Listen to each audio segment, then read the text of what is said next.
Assalamualaikum warahmatullahi wabarakatuh.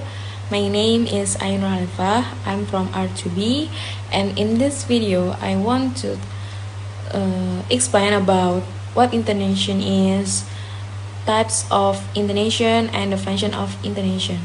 So what intonation is?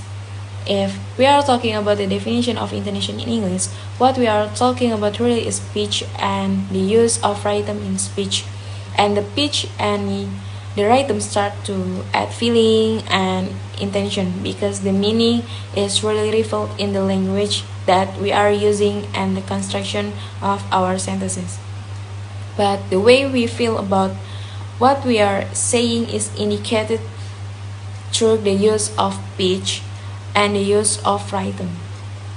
We are talking in a musical sense about how we are using our voice as a musical instrument. Types of intonation. There are main patterns of intonation in English are falling intonation, rising intonation, and full rise intonation. The function of each types of intonation. First, falling intonation.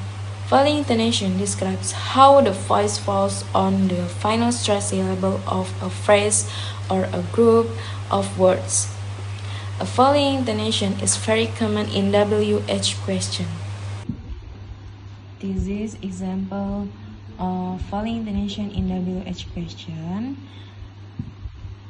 First, where is the nearest post office?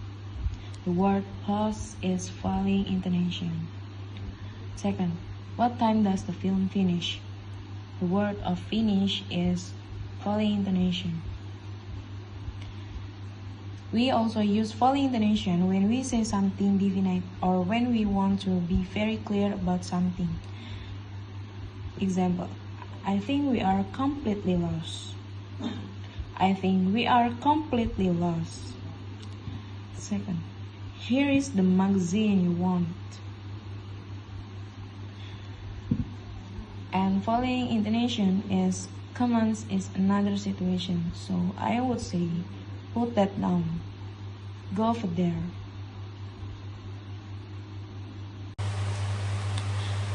Second, rising intonation.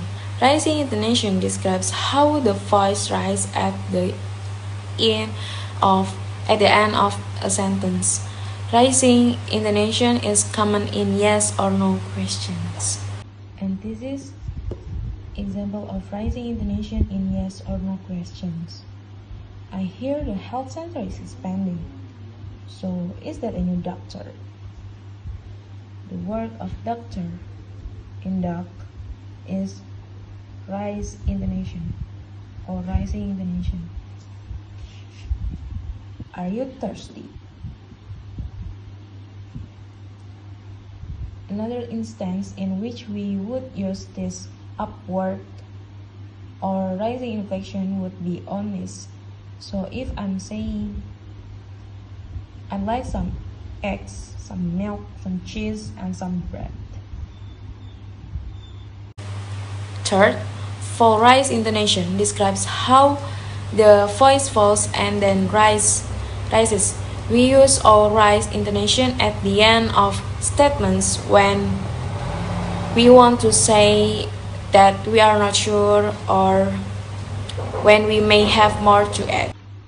This is example of full rise intonation at the end of statements when we want to say that we are not sure.